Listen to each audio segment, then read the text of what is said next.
Hello students, welcome to my YouTube channel. तो बच्चों, हम लोग फंक्शन पढ़ रहे थे और आज हम लोग पढ़ने वाले हैं डोमेन, रेंज एंड को domain of function. Domain, range and को डोमेन ऑफ फंक्शन। तो बच्चों देखिए क्या था कि अगर मान लीजिए अगर f A to B is a function, अगर f A to B function है तो बच्चों यहां पर सबसे पहली बात इंपॉर्टेंट कि सेट ए जो होगा आपका, सेट ए जो होगा, अगर कोई फंक्शन है f from A to B, set A से बी में कोई फंक्शन डिफाइंड है, कोई फंक्शन अगर सेट ए से बी में डिफाइंड है तो जो सेट ए होगा बच्चों ये आपका डोमेन हो जाएगा। ये क्या हो जाएगा? डोमेन। और ये जो सेट बी है, इधर जो लिखा है सेट बी, ये आपका कोडोमेन हो जाएगा। यानी कहने का मतलब क्या हुआ? कहने का मतलब क्या हुआ कि सेट ए में जितना भी एलिमेंट होगा, अब जैसे सेट ए एक सेट है, नॉन एम्प्टी सेट है, तो सेट ए जो हो जाएगा वो डोमेन हो जाएगा और सेट बी क्या हो जाएगा? कोडोमेन। अब तीसरी बात रहा, एक और टर्म है यहां पर, क्या चीज? रेंज। रेंज। तो ये रेंज क्या होगा? ये रेंज होगा बच्चों सेट ऑफ एलिमेंट्स या तो सेट ऑफ इमेजेज। आप समझ रहे हो इमेज क्या होता है? लास्ट लेक्चर में आपको बताया था कि इमेज क्या होता है, अभी फिर से समझा दूंगा। तो set of images present in set B. Simple सी बात है, रेंज क्या होगा? Set of images present in set B. आप लोगों को बताया गया था कि प्री इमेज जो बनता है वो सेट ए में बनता है और इमेजेस कहां बनता है? सेट बी में। यहां पर प्री इमेज मिलता है और यहां पर क्या मिलता है? इमेज। तो pre images he, set of pre images को ही हम लोग क्या बोलते हैं? सेट ऑफ प्री इमेजेस को हम लोग डोमेन बोलते हैं। और बच्चों सेट ऑफ इमेजेस को क्या बोलते हैं? रेंज। और सेट ऑफ इमेजेस कहां प्रेजेंट रहता है? बी में। अच्छा, कुछ बच्चों को अगर दिक्कत हो रहा होगा तो ऐसे समझो, ये सेट ए सेट बी लिया, फंक्शन डिफाइंड है ए से बी में, एफ फंक्शन एफ डिफाइंड है ए से बी में। ठीक है बच्चों, इसमें जैसे कि एलिमेंट है a1 a2 a3 a4, set B में जो एलिमेंट है b1 b2 b3 b4 b5 b6। ठीक है, मान लेते हैं इस एलिमेंट a1 का इमेज b2 है। ठीक है बच्चों, एलिमेंट a2 का इमेज b4 है, एलिमेंट a3 का इमेज सपोज दैट b6 है और एलिमेंट a4 का इमेज b5 है। तो बच्चों ये जो हो गया, ये हो गया आपका सेट ए। तो सेट ए में सारे एलिमेंट पार्टिसिपेट कर रहा है इस फंक्शन में, मतलब इस रिलेशन में। तो ये जो सेट ए होगा इसको हम लोग बोलेंगे डोमेन, और ये जो सेट बी हो गया इसको बोलेंगे कोडोमेन। अच्छा बच्चों देखो, अगर फंक्शन लिखना है ना, फंक्शन एफ, तो कैसे लिखा जाएगा? एफ ऑर्डर पेयर के फॉर्म में। a1 का आउटपुट क्या है? b2, तो a1 b2। ठीक है बच्चों, फिर a2 b4, a2 b4, a3 b6, a3 b6। ठीक है, a4 b5, a4 b5। अब आप ध्यान देना एक चीज, अगर आपको डोमेन लिखना है इस एरो डायग्राम से, तो डोमेन कौन सा सेट हो जाएगा? सेट ए। तो सेट ए में जितना भी एलिमेंट है वो डोमेन हो जाएगा। तो सेट ए में जितना भी एलिमेंट है वो डोमेन हो जाएगा। तो कौन कौन सा एलिमेंट होगा? a1 a2 a3 a4, ये डोमेन हो गया। ठीक है, ये देखो, ये जो पूरा एलिमेंट है ये डोमेन हो गया। मतलब डोमेन क्या होता है? इनपुट। आप देख सकते हो a1 भी इनपुट है, a1 इनपुट का आउटपुट b2 है, a2 इनपुट का आउटपुट b4 है, a3 इनपुट का आउटपुट b6 है, a4 इनपुट का आउटपुट b5 है। तो ये सभी जो इनपुट हैं यही होता है डोमेन। तो एक तरह से आप देखो सेट ए का सारे एलिमेंट हो जाता है इनपुट, आपको पता है फंक्शन में सेट ए का सारे एलिमेंट होते हैं इनपुट। तो ये डोमेन जो डायरेक्ट हो गया वो क्या हो जाता है सेट ए फंक्शन के केस में। अच्छा बच्चों कोडोमेन क्या लिखाया है, आप देखो कोडोमेन आपको क्या लिखाया गया है, तो आप ध्यान दोगे तो कोडोमेन लिखा है सेट बी। सेट बी कहने का मतलब सेट बी में जितना भी एलिमेंट है सब आ जाएगा, सेट बी में जितना भी एलिमेंट है सब आ जाएगा, ठीक है। फिर सेट बी में कौन कौन सा एलिमेंट है बच्चों, b1 b2 b3 b4 b5 b6, ये सारे आ गया कोडोमेन। अब बात रहा क्या चीज का, रेंज का, ठीक है। आदिलिप समझ में आ रहा है। तो रेंज क्या होगा, रेंज देखो जिसपे तीर लगा है, जिसपे जाके तीर लगा है मतलब जो आउटपुट है, आउटपुट क्या है वही रेंज होगा। b2 है, b4 है, b5 है और b6, तो रेंज में आ जाएगा b2 b4 b4 b5 b6, ठीक है, ये रेंज हो गया। तो आप क्या देख रहे हो कि सेट ए डोमेन होता है set of pre images, set of pre images. आपको पता है ये जितना भी एलिमेंट है इसको हम लोग क्या बोलते हैं, प्री इमेज। जो इनपुट होता है इसको प्री इमेजेस बोलते हैं, पहले भी लिख चुके हो आप, लास्ट क्लास में भी आपने लिखा था, ये प्री इमेजेस है। इमेज कौन कौन सा होगा, b2 इमेज होगा, b4 इमेज होगा, b5 है इमेज और b6। b2 इमेज किसका है, a1 का, b4 इमेज किसका है, a2 का, b6 इमेज किसका है, a3 का और b5 इमेज किसका है, a4 का है।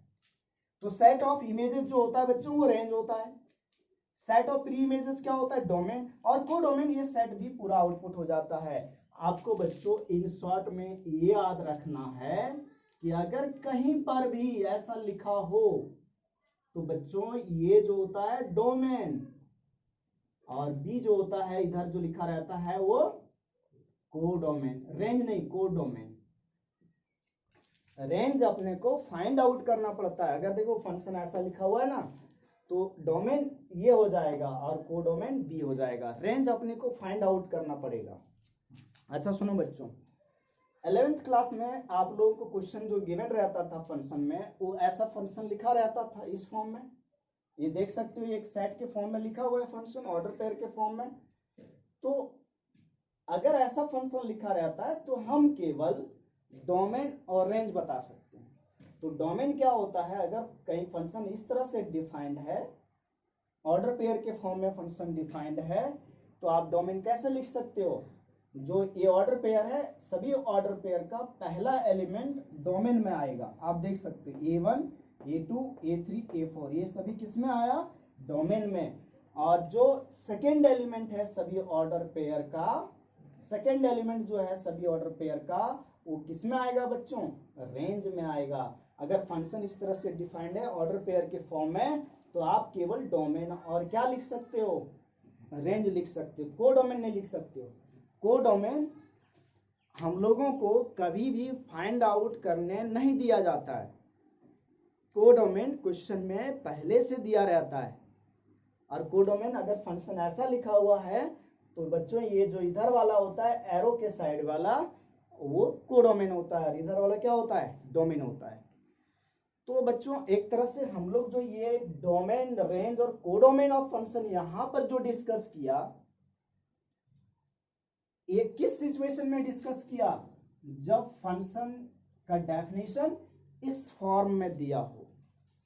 लेकिन बच्चों अगर फंक्शन का डेफिनेशन इस फॉर्म में नहीं दिया है, कोई रूल लिखा हुआ है, रूल कहने का मतलब y = fx के फॉर्म में लिखा हुआ है, तब डोमेन और रेंज क्या होगा इस चीज को जानते हैं, ठीक है।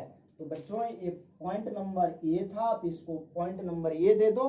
पॉइंट नंबर बी में हम लोग बात करते हैं कि अगर फंक्शन रूल गिवन है, अगर फंक्शन रूल गिवन है तो डोमेन क्या होगा, यानी डोमेन कैसे फाइंड आउट करेंगे और रेंज क्या होगा, चलिए इसको जानते हैं।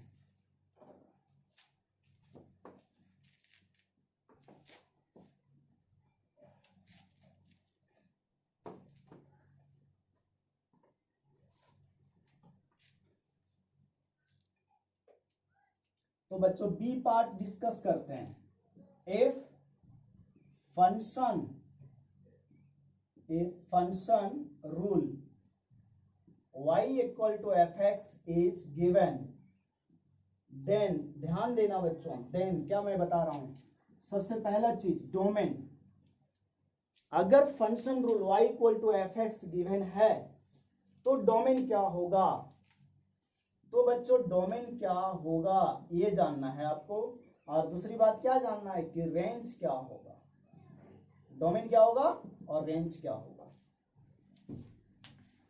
ए function rule y equal to f x is given, तब हम लोग को क्या जानना है कि डोमेन क्या होगा, डोमेन कैसे फाइंड आउट करेंगे, डोमेन किसको बोलेंगे, और रेंज क्या होगा। देखो बच्चों सिंपल सी बात है कि अगर y equal to f x कहीं दिया हुआ है तो आप लोगों को लास्ट क्लास में समझाया था कि डोमेन क्या होता है, इनपुट, और इनपुट जो होता है बच्चों हमेशा इंडिपेंडेंट वेरिएबल होता है। तो यहां जो x का वैल्यू होगा ना उसी को डोमेन बोलेंगे। अब x का वैल्यू ऐसा रखना है कि ये पूरा मशीन डिफाइंड हो, जैसा कि मैं लास्ट क्लास में समझाया था कि फंक्शन होता क्या है, फंक्शन कैसा वर्क करता है एज अ मशीन। तो अगर जैसे जूसर है तो उसमें आम अमरूद वही ना डालोगे, ऐसा नहीं ना कि उसमें गेहूं ले जा करके डाल दिया, उसमें चावल डाल दिया कि चावल का जूस बनेगा, गेहूं का जूस बनेगा। अगर हम जूसर में चावल गेहूं वगैरह डाल देंगे तो वो जूसर क्या हो जाएगा, खराब हो जाएगा। यानी अलग अलग मशीन का बच्चों इनपुट अलग अलग होता है, इसी तरह से अलग अलग फंक्शन का इनपुट अलग अलग होगा, यानी अलग अलग फंक्शन का डोमेन क्या होगा, अलग अलग होगा। अगर बच्चों कोई मशीन बना हुआ है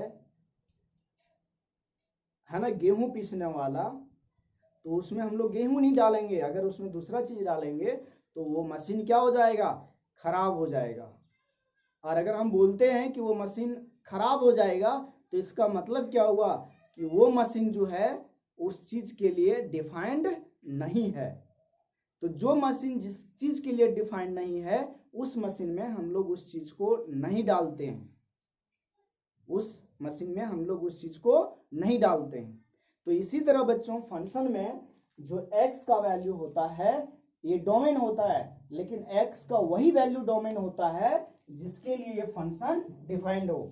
मैंने क्या बोला, ध्यान से सुनना मेरी बात, x का वही वैल्यू डोमेन होता है जिसके लिए फंक्शन डिफाइंड हो, है ना। जैसे मान लो एक बच्चा है 5 साल का, दिलीप नाम का, वो अभी दारू नहीं पीता है, और बच्चों अगर उसको दारू पिला दिया, उस बच्चे 5 साल को मान लो क्या पिला दिया, बियर पिला दिया चाहे शराब पिला दिया, तो वो क्या हो जाएगा, बेहोश हो जाएगा कि नहीं, या तो इधर उधर गिरने लगेगा। मतलब क्या समझे कि वो बच्चे का जो बॉडी है, उस बच्चे का जो अभी जो इम्यून सिस्टम है वो इतना अच्छा नहीं है कि वो उसको सह सके। तो इसी प्रकार बच्चों x का वो वैल्यू डोमेन होगा जिसके लिए फंक्शन डिफाइंड हो।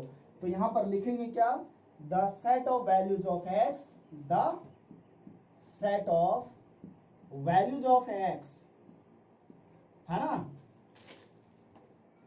फॉर विच, जिसके लिए, for which function y equal to f x is defined. और बच्चों ध्यान देना, डिफाइंड का मतलब हुआ कि एफ एक्स क्या नहीं होना चाहिए, not equal to infinity, minus infinity और इनडिटरमिनेंट। आप लोग 11th क्लास में पढ़े हो कि इनडिटरमिनेंट क्या चीज होता है,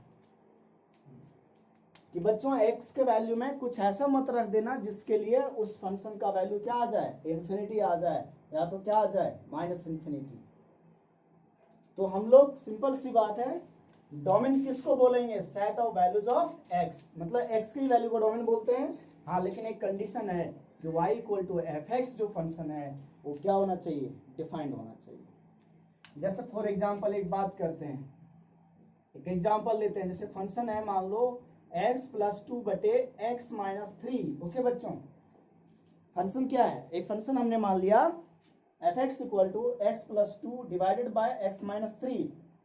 अगर बच्चों हम लोग यहाँ पर x के जगह पर 3 पुट करते हैं तो देखो f3 क्या हो रहा है, x के जगह 3 पुट किया तो इधर 3 plus 2 divided bye 3 minus 3, 3 plus 2 5 divided by 0। बच्चों आप लोग को पता है कि अगर डिनोमिनेटर में 0 आ जाता है तो 0 से किसी भी नंबर को भाग नहीं दे सकते हैं, पता है? 0 से किसी भी नंबर को भाग नहीं दे सकते, मतलब ये डिफाइंड नहीं होता है। तो ये चीज को हम लोग क्या लिख देते हैं, इन्फिनिटी लिख देते हैं, टेंड्स टू इन्फिनिटी। तो ये क्या हुआ, यहाँ पर हम लोग क्या देख रहे हैं, यहाँ पर हम लोग देख रहे हैं कि एट x इक्वल टू 3 पर जो ये फंक्शन है ये वोमिटिंग कर दिया, इन्फिनिटी वोमिटिंग किया, इन्फिनिटी आ गया। तो कहने का मतलब F x is not defined. कहां पर नहीं डिफाइंड है, x इक्वल टू 3 पे। अच्छा इसका मतलब क्या हुआ, इसका मतलब हुआ कि x का वैल्यू केवल हम 3 नहीं ले सकते, बाकी x का वैल्यू कुछ भी ले सकते हैं। और अगर हम कुछ भी का बात करते हैं तो कुछ भी का मतलब क्या हुआ, एनी रियल नंबर। तो डोमेन हम लोग कोई भी रियल नंबर ले सकते हैं, लेकिन किसको छोड़ करके, 3 को छोड़ करके। तो 11th क्लास में आप लोग को सिखाया गया था कि डोमेन कैसे लिखते हैं हम लोग। आर क्या रिप्रेजेंट करता है, सारा रियल नंबर, आर सभी रियल नंबर को रिप्रेजेंट करता है। माइनस कर देंगे कौन से नंबर को, 3 को, 3 डिफाइंड नहीं है तो माइनस कर दिया 3, तो ये डोमेन हो गया। तो आई थिंक आप लोग को समझ में आ गया होगा, क्या समझ में आ गया कि डोमेन x का वैल्यू होता है, डोमेन क्या होता है, x का वैल्यू होता है जिसके लिए फंक्शन डिफाइंड हो, जिसके लिए फंक्शन डिफाइंड हो। अब बात करते हैं हम लोग बच्चों रेंज का, कि रेंज क्या होता है। इसको आप लोग कॉपी कर लेना। रेंज देखो बच्चों क्या होता है, आप लोग को समझाया था रेंज क्या होता है, आउटपुट। रेंज क्या होता है, मतलब आप दिमाग में ये चीज बैठा लो फंक्शन के केस में कि जो इनपुट होता है उसको डोमेन बोलते हैं और जो आउटपुट होता है उसको रेंज बोलते हैं। तो इनपुट डालेंगे तो उससे जो आउटपुट आएगा उसको रेंज बोलेंगे। जैसे मैंने समझाया था, क्या चीज, मोबाइल का भी एग्जांपल लिया था, जूसर मशीन का भी एग्जांपल लिया था, और मशीन का एग्जांपल लिया था। जैसे जूसर मशीन में क्या बोला कि अगर आम डाला तो जूस किसका मिलेगा, आम का जूस मिलेगा। तो वो आम के लिए, वो आम हुआ इनपुट और वो जो आम का जूस आया वो आउटपुट। तो आम हो गया डोमेन और उसका जूस क्या हो गया, रेंज। तो यहाँ देखो x का वैल्यू रखोगे तो ये फंक्शन वर्क करेगा, जो भी चीज देगा वो किसका वैल्यू होगा, y का। तो y के ही वैल्यू को क्या बोलते हैं, रेंज बोलते हैं। y के वैल्यू को ही क्या बोलते हैं, रेंज बोलते हैं। तो रेंज क्या लिखेंगे, the set of values of function, ध्यान देना, the set of values of function, that is कहने का मतलब बच्चों values of y, values of y for every values of x in its domain, अपने डोमेन में, is called range, is called range. उसको क्या बोलते हैं बच्चों, रेंज।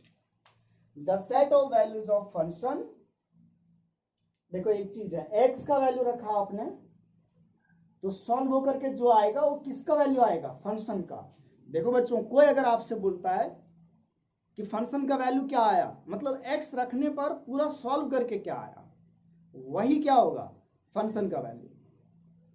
अगर किसी ने बोला कि फंक्शन का वैल्यू क्या आया, तो कहने का मतलब क्या हुआ, x का वैल्यू आपने जो रखा है, जो उसने दिया रखने, उसको सॉल्व करने पर जो भी आंसर आता है वो फंक्शन का वैल्यू होता है। किसका वैल्यू होता है, फंक्शन का वैल्यू होता है। और उसी को हम लोग क्या बोलते हैं, रेंज। यानी कहने का मतलब बच्चों, जैसे कोई फंक्शन दिया ना y equal to f x, तो आप इन शॉर्ट में याद रखो जो ये x होगा आपका, ये डोमेन होगा, और ये जो x रखने पर जो सॉल्व करके आएगा y का वैल्यू वो रेंज होगा। मतलब इन शॉर्ट में ये याद रखो आप, अगर कोई फंक्शन रूल गिवन है y equal to f x, तो x जो होगा वो डोमेन होगा और y जो होगा वो क्या होगा, रेंज होगा। अब ये तो एक तरह से आपका डोमेन और रेंज का इंट्रोडक्शन हो गया। तो अभी तक आप लोगों ने डोमेन और रेंज में जो जो चीज सीखा वो क्या सीखा, आप देखो एक चीज देखो, अगर हम लोग रिवीजन करें तो डोमेन का मतलब हुआ इनपुट, ध्यान देना, इनपुट, यानी कहने का मतलब बच्चों set of values of x, set of values of x. यहां पर हम लोग शॉर्ट फॉर्म में लिख रहे हैं set of values of x for which F x is defined. और क्या था domain, set of pre images. याद आया क्या, ये प्री इमेज और इमेज की बात कब करते हैं, जब फंक्शन एरो डायग्राम के फॉर्म में हम लोग रिप्रेजेंट करते हैं, या तो फंक्शन ऑर्डर पेयर के फॉर्म में लिखा हो। तो आप देखो डोमेन यही था क्या, डोमेन किसको बोलेंगे, इनपुट को, एक्स के वैल्यूज को डोमेन बोलते हैं, या तो सेट ऑफ प्री इमेजेस को। दूसरा चीज बच्चों क्या सीखा, रेंज। रेंज का मतलब बच्चों याद रखो आउटपुट, यानी set of values of y, set of values of y. और बच्चों set of images, in short form में याद रख सकते हो ऐसे, सेट ऑफ इमेजेस। तो आप लोग नोट कर लेना इस चीज को। चलो बच्चों अब हम लोग सबसे पहले क्या करेंगे, देखो अब पढ़ने का तरीका क्या होगा। सबसे पहले हम लोग डोमेन निकालने का कुछ रूल पढ़ लेते हैं, डोमेन फाइंड आउट करने का कुछ रूल पढ़ेंगे। अभी हम लोग रेंज निकालना नहीं सीखेंगे, हाँ 11th क्लास में आपको सिखाया हूं, लेकिन अभी हम लोग नहीं सीखेंगे रेंज निकालना, उस टाइम भी स्टार्टिंग में नहीं सिखाया था। पहले आपको डोमेन का रूल बता देते हैं, कुछ बेसिक रूल, उसके बाद हम लोग टाइप्स ऑफ फंक्शन पढ़ते जाएंगे इन शॉर्ट में, जो 11th में पढ़ा है, क्योंकि बिना 11th का फंक्शन 12th में जा ही नहीं सकते हो आप।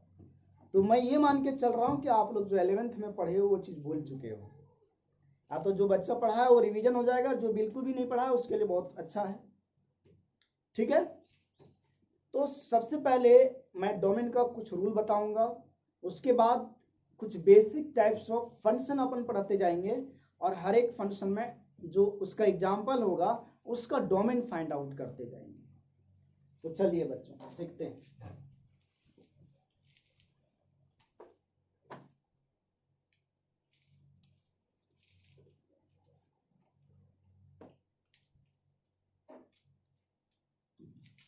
रूल्स टू फाइंड डोमेन,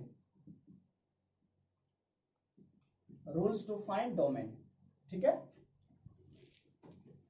अगर हम लोग बात करें बच्चों तो डोमेन फाइंड करने के रूल्स की बात करें तो 3 बेसिक रूल है जो कहीं पर भी लगता है। कितने बेसिक रूल है, 3 बेसिक रूल है। रूल नंबर फर्स्ट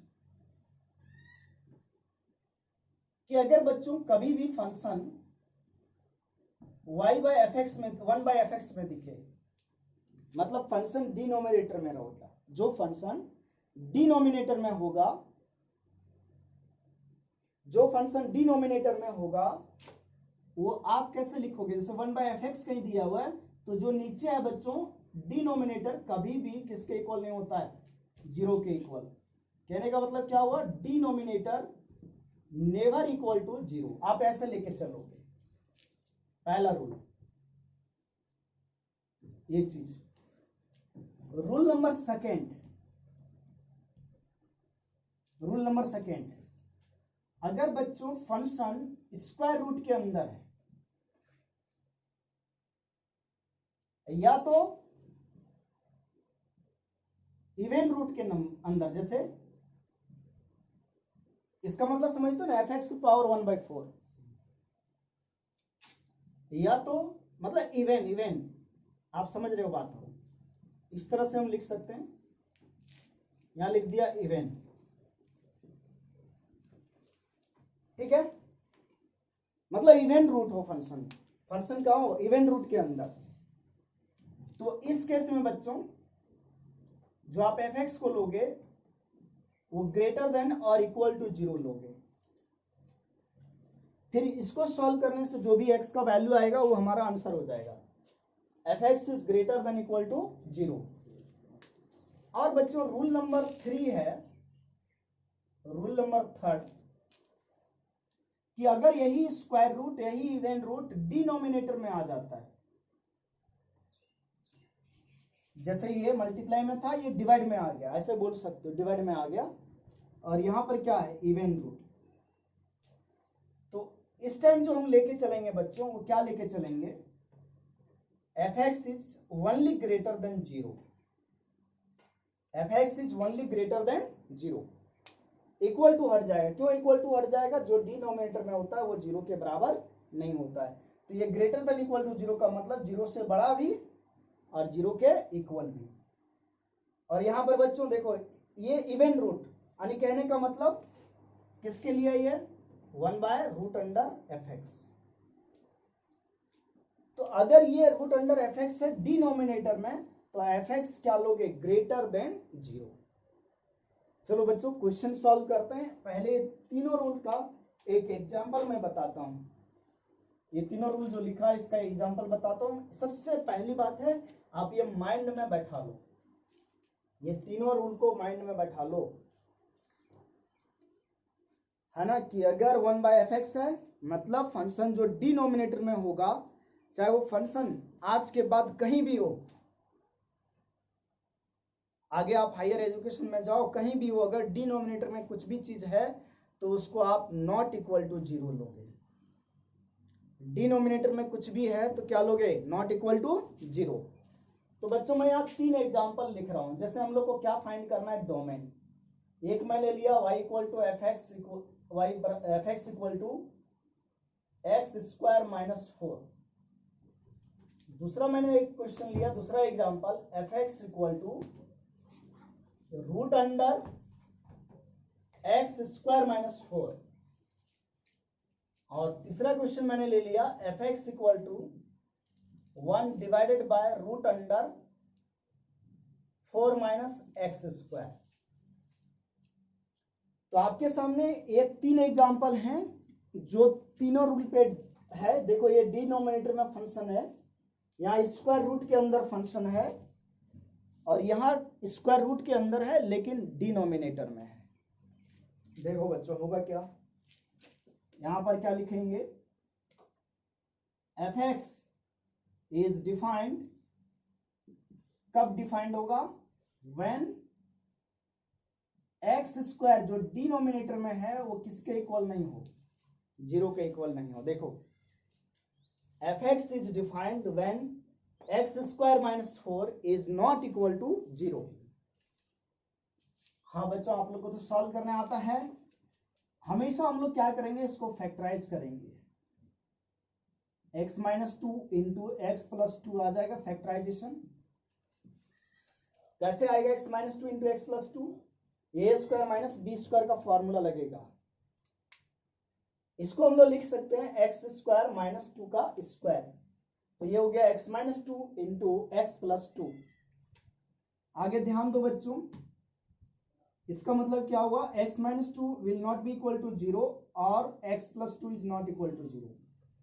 अरे भैया अगर यहाँ इक्वल टू 0 रहता है तो क्या लिखते हो, आइदर दिस 0 और दिस इक्वल टू 0 लिखते हैं ऐसे। यहां से क्या आया बच्चों, this imply that x is not equal to 2 और x is not equal to -2। इसका मतलब क्या समझा, ये जो फंक्शन है ये 2 पर और -2 पर डिफाइंड नहीं है, मतलब 2x के जगह पे -2 रखेंगे या x के जगह पे 2 रखेंगे तो ये जो बंदा बन जाएगा वो इन्फिनिटी बन जाएगा। आप देख सकते हो रख करके, x के जगह -2 रखो या +2, स्क्वायर होके 4 हो जाएगा, 4 - 4 क्या हो जाएगा 0। तो कहने का मतलब जो डोमेन आएगा यहाँ पर बच्चों, वो डोमेन क्या आएगा, सारा रियल नंबर होगा।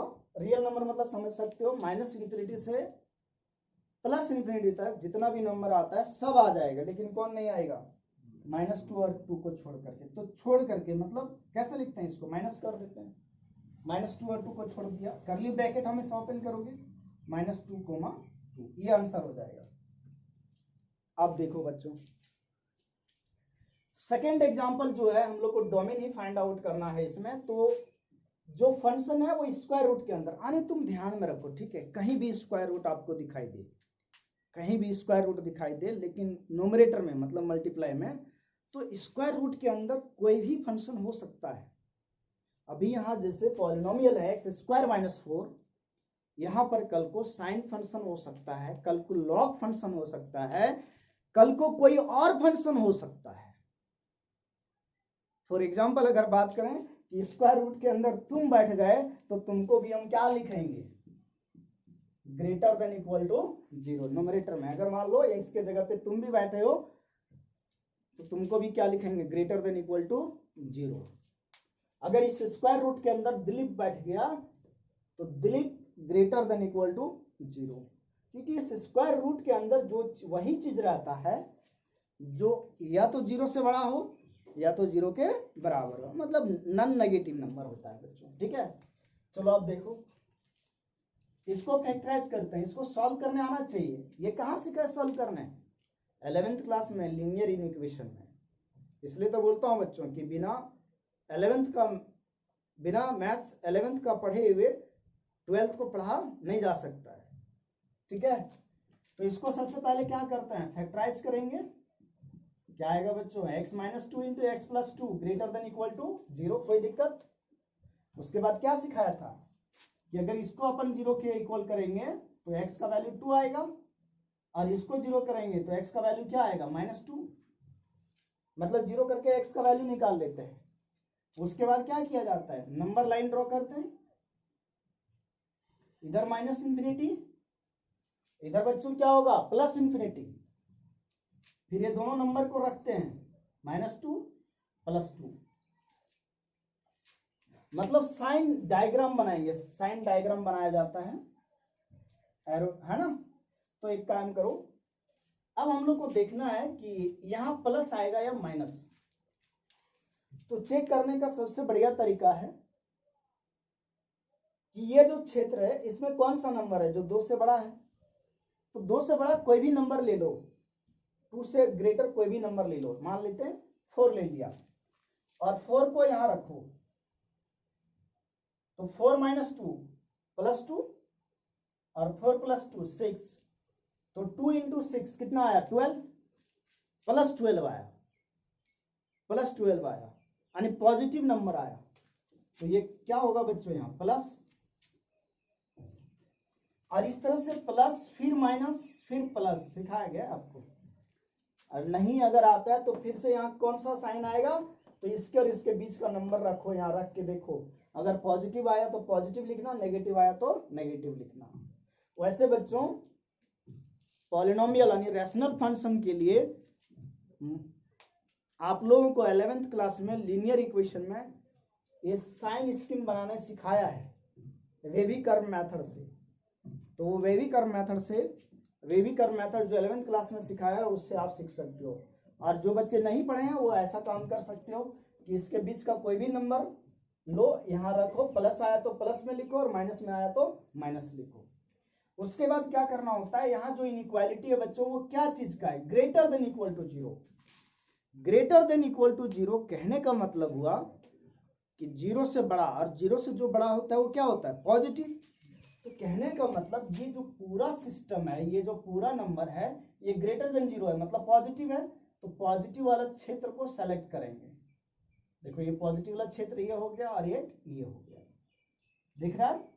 तो पॉजिटिव वाला क्षेत्र ही हमारा डोमेन है।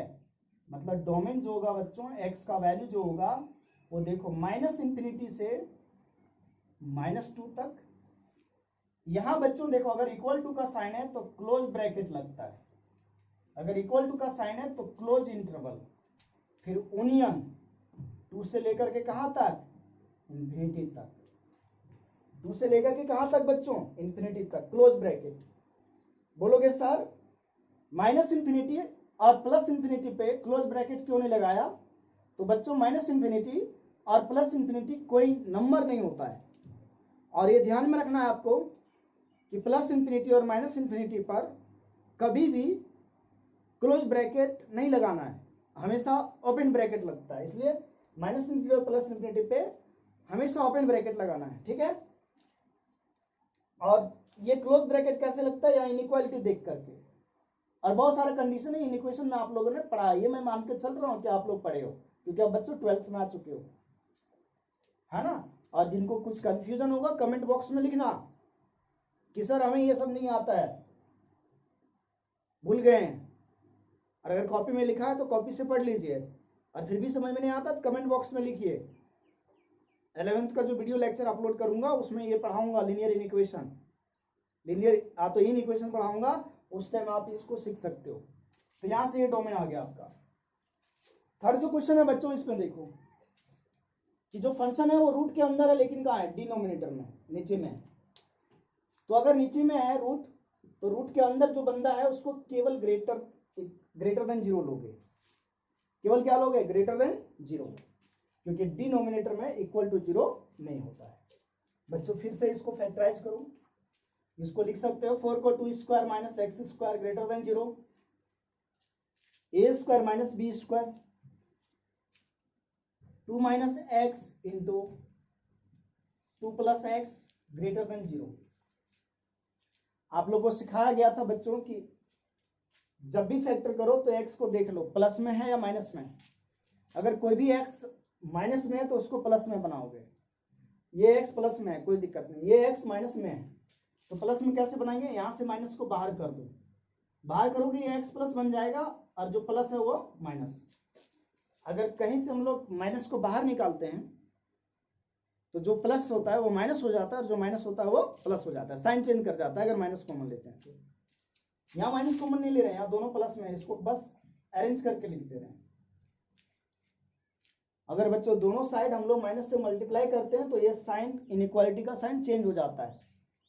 या तो छोड़ो मत मल्टीप्लाई करो, ये माइनस इंफिनिटी और ये इधर माइनस इंफिनिटी इधर प्लस इंफिनिटी, यहां से x का वैल्यू निकालोगे बच्चों +2 आएगा और यहां से निकालोगे -2 आएगा। नंबर लाइन में दोनों नंबर को रखो, +2 और -2 को इस तरह रखा जाएगा।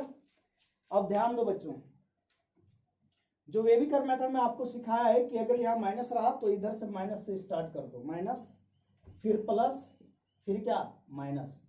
और जो बच्चे नहीं जानते हो तो वही ट्राई करो कि 2 से बड़ा कोई नंबर लो, जैसे 2 से बड़ा एक नंबर ले लिया 4, यहाँ 4 रखेंगे तो 4 - 2 2 और यहाँ 6 तो 6 दूना 12, लेकिन यहाँ क्या है माइनस, तो -12 मतलब माइनस में आ गया इसलिए यहाँ माइनस होगा।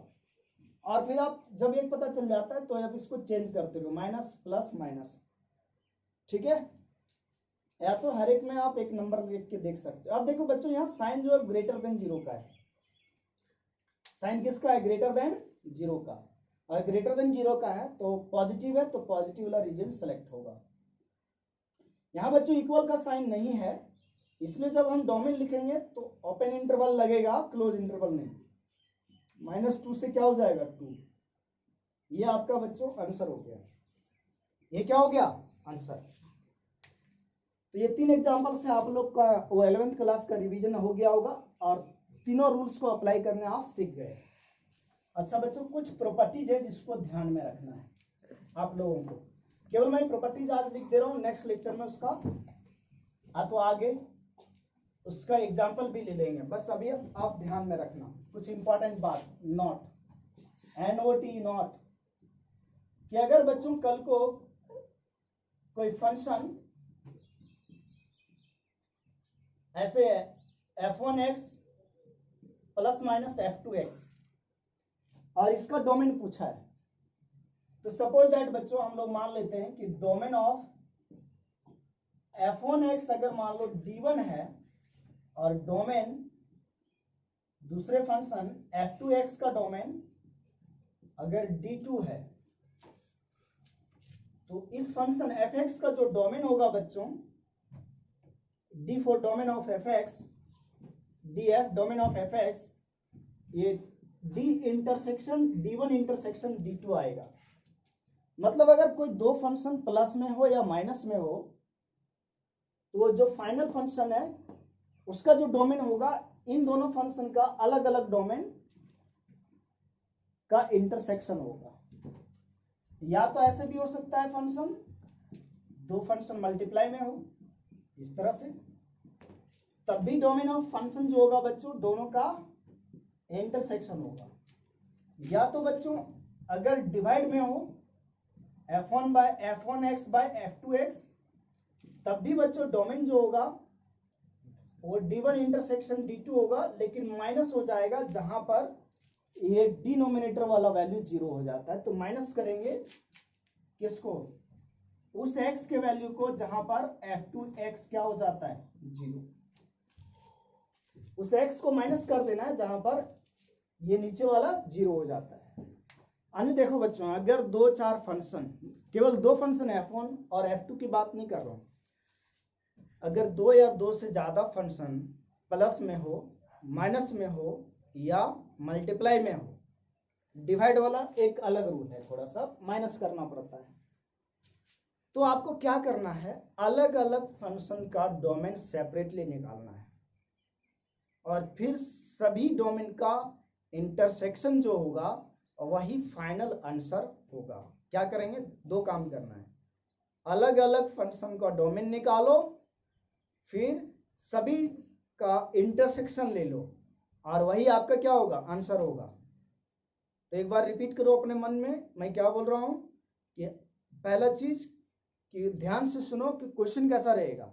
अगर डोमेन निकालने वाला जो फंक्शन दिया हुआ है वो फंक्शन 2 या 2 से ज्यादा फंक्शन से बना हो, मतलब 2 या 2 से ज्यादा फंक्शन एडिशन में हो, मल्टीप्लिकेशन में हो, सब्ट्रैक्शन में हो, ठीक है। तो आपको क्या करना है, अलग अलग फंक्शन का डोमेन निकालना है, पहला काम। दूसरा काम, सभी डोमेन का इंटरसेक्शन लेना है और इंटरसेक्शन जो होगा वही हमारा फाइनल आंसर होगा। तो बच्चों इस पे बेस्ट क्वेश्चन जो क्वेश्चन है इससे रिलेटेड आप लोग 11th क्लास में कर चुके हो और 12th क्लास में भी हम लोग करेंगे और आएगा भी। तो बच्चों नेक्स्ट क्लास में हम लोग some basic classification of function पढ़ लेंगे कि फंक्शन कितने टाइप्स का होता है। ये इसलिए इंपॉर्टेंट है कि 12th क्लास में आप इंटीग्रेशन पढ़ने वाले हो, मतलब जो भी कैलकुलस पढ़ोगे, आपको पहले मैं बता चुका हूँ, समझा चुका हूँ कि कैलकुलस का जितना भी चैप्टर है सब में फंक्शन का यूज होता है। इसलिए बेसिक फंक्शन भी आपको ध्यान में रहना चाहिए, उसके प्रॉपर्टीज पता होना चाहिए। और प्रॉपर्टीज का मतलब सिंपल सी बात है, जितने भी स्टैंडर्ड फंक्शन है सबका डोमेन पता होना चाहिए, सबका रेंज पता होना चाहिए और सभी का जो ग्राफ होगा वो पता होना चाहिए, स्टैंडर्ड ग्राफ। अगर आपको इतना 3 बातें पता है ना तो आगे आपको कैलकुलस में कहीं भी दिक्कत नहीं होने वाला है, ठीक है बच्चों। और एट लास्ट में मैं ये बोलना चाहता हूं कि फंक्शन का असाइनमेंट तैयार है ना। जो बच्चे इस वीडियो लेक्चर को देखोगे उसके बाद आप मेरे व्हाट्सएप नंबर पे मैसेज करो कि सर हमें फंक्शन का असाइनमेंट चाहिए लेक्चर नंबर 2 का। ये लेक्चर नंबर 2 है फंक्शन का, उसका असाइनमेंट चाहिए तो आपको बच्चों असाइनमेंट मिल जाएगा, ठीक है। लेकिन उसके लिए आपको मेहनत करना पड़ेगा। क्या करना पड़ेगा, मेहनत बस आपको इतना करना है कि आपको व्हाट्सएप में मैसेज कर देना है कि सर हमको असाइनमेंट चाहिए। ओके बच्चों, थैंक यू।